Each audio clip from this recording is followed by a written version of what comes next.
Hey guys, welcome back to the channel. I'm Jay Anthony, and this is going to be another watch review. Need to slow down here.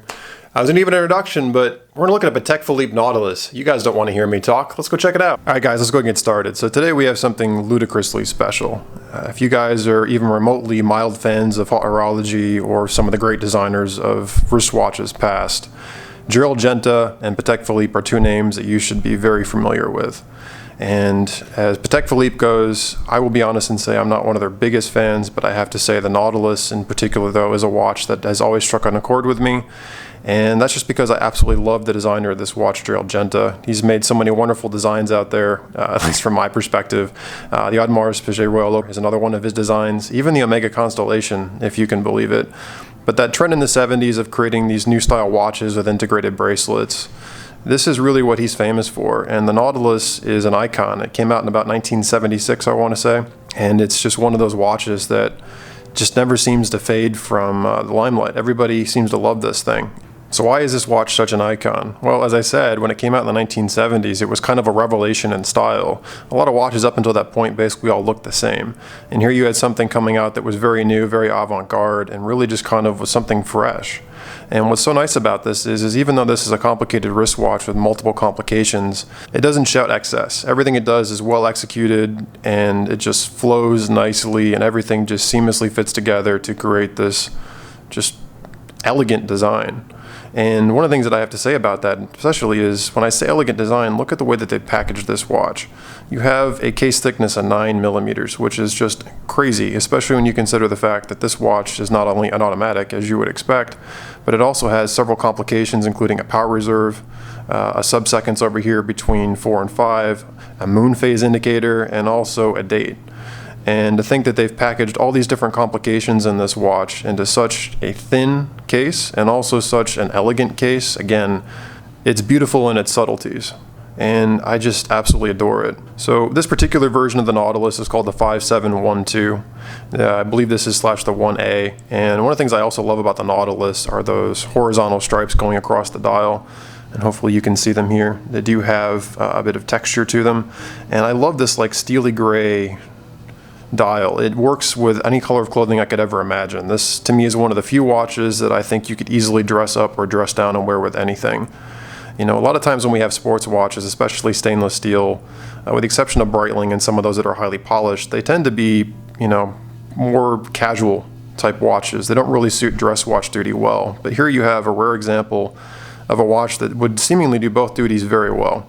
You have the nice complications, but again, not in an overwhelming fashion, and that color of the dial just blends with just about any kind of color combination you'd want to go with. And because you have such a nice thin 9mm case, you can easily slide this under a dress cuff. And although this won't convey over the camera, this watch is extremely light, which makes it extremely easy and nice to wear every day. This is not something that you're ever going to feel the significant weight of on your wrist, and you're going to be able to move around freely. I know when I'm wearing some of my larger watches, you definitely feel their heft on the wrist, and they can, you know, just cause your wrist to hurt, and they're awkward to move around with. This is a watch that you could just see, it feels like you're wearing like a nice bracelet. It just has a great comfort factor to it that a lot of modern wristwatches don't seem to understand. So the heart of any Patek Philippe is of course the movement, and the movement in this watch is no exception. This watch carries the in-house caliber 240, which you can see here through the open case back. Something that I always appreciate Patek doing is the open case back. You have this beautiful 22 karat gold rotor, micro rotor, something else which is very nice.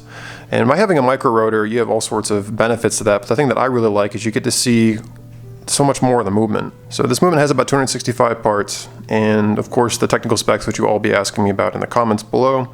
It is 29 joules, and it has about a 48-hour power reserve. And for those of you that are curious about beat rate, it is about 3 hertz or 21,600 beats per hour. And so it's a little bit slower than you would see on, for example, a Rolex or most other Swiss watches. And I like that. It kind of gives that old school feel to it, that old timekeeping feel. A lot of watches today, because they're such high beat and that flow, that smooth second-hand sweep, I think actually takes a little bit away from the watch.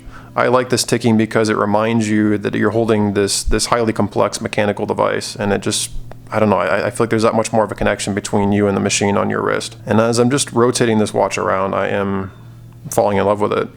And I have to say, I know this is one of those watches that tends to polarize people. If you're an naysayer of Patek Philippe and of the Nautilus line, you scoff at the idea that people would pay tens upon tens of thousands of dollars for what is essentially a stainless steel watch. And you just can't imagine why anybody would pay that kind of money for something like this. On the other hand, if you're a massive fan of horology, you understand the kind of craftsmanship that goes into a piece like this and the practicality of the stainless steel and the fact that it does not take away from the overall value of this watch. And the level of finishing and detail that goes into a Patek Philippe like this is something that you're more than happy to pay that price for. And you also understand from peace of mind that Patek Philippe is going to hold its value, and buying this watch today, you're going to get your money back out of it eventually. And it's not what some would think is a foolish investment. You know, again, this thing is an icon for all the reasons that a watch should be an icon. The Nautilus line, when it first came out, really was a trendsetter. Gerald Genta started a whole new way of looking at the wristwatch and kind of elevated its design. It's an elegant design, it is a minimalist design, it hides its complications well. It is just very smooth and elegant in the way that it flows. All the details balance each other well, they work together well. It is not cumbersome to wear on the wrist. It fits, and like I said, it would go with just about any outfit you could ever imagine, and the complications aren't just useless, they're practical. Sub-seconds, of course, a power reserve, which is one of my favorite complications, the date, and the moon phase is just something that I just think is kind of playful and fun to have on a wristwatch like this. As it is a Nautilus, it does have a depth rating. I believe it's to 60 meters, or 200 feet or so. Because of that, on the sign crown, which you can see here, there is actually a screw down function. I'll unscrew it now. And first position is winding, and of course it winds as beautifully as you would expect it to. And second position, we can go ahead and change the hands here to set the time. Now, a lot of you guys are going to be surprised as I'm doing this that the second hand is still moving. And yeah, Patek Philippe doesn't really do hacking seconds, and that's a conversation for another time. But that's how you set the time. It's couldn't be an easier watch to set. Go ahead and screw the ground back in, as I don't want to play with this watch too much. But as you could see too, immediately as I actually was winding, actually the power reserve jumped up ever so slightly. So let's go ahead and take a quick look at the bracelet. You have this nice contrast of the satin and then the high polish. It flows pretty nicely, it feels very comfortable, and you have this nice little fold over as such with a safety. And let me go ahead and throw this on the wrist here. And so on my just under 7-inch wrist, you could see it really fits my wrist nicely, and I'd be more than happy to wear this home today. So I've kind of gone all over the place with this watch. I apologize for that. I'm just so excited to finally see one. You know, this is one of those that I thought that I would get it in my hands and think, oh, it's extremely expensive and it's stainless steel, and why would anybody want to buy something like this? But the design on this thing, I really, really, really like it now, and I didn't expect to like it half as much as I do. So with all that said, guys, I'm rambling and moving on, but again, it's the Nautilus, it's a legend. So there you go, guys. I'm really curious actually what you think about this. First and foremost, thanks again to my good friends at Bernard Watch. Without you guys, I wouldn't be checking out stuff like this. You know, I expected to hate this watch, if I'm totally truthful with you. My immediate bias was this is a stainless steel watch and they want how many tens of thousands? I think the last retail was in the 30s, and I've seen these things go for 40, 50 plus. I thought it was kind of ridiculous. And while, to be frank, I wouldn't buy one of these for that kind of money. I'm a car guy, and to me, I'd much rather have a car than a $30, $40, $50,000 watch. I get it. The finishing on the watch is impeccable. And I know you guys are going to disagree with me. I know a couple of you guys think there's way too much crap going on the dial, even though I think it looks elegant. I like it, and I get that it's not for everyone. I love the kind of 70s Gerald Genta look of it.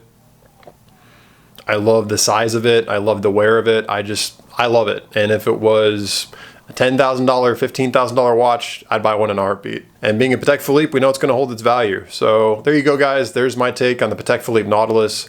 Hope you enjoyed it. If you like this video, please give me a thumbs up. If you aren't already, please subscribe. And oh, by the way, click the bell icon so you guys can check out my other videos.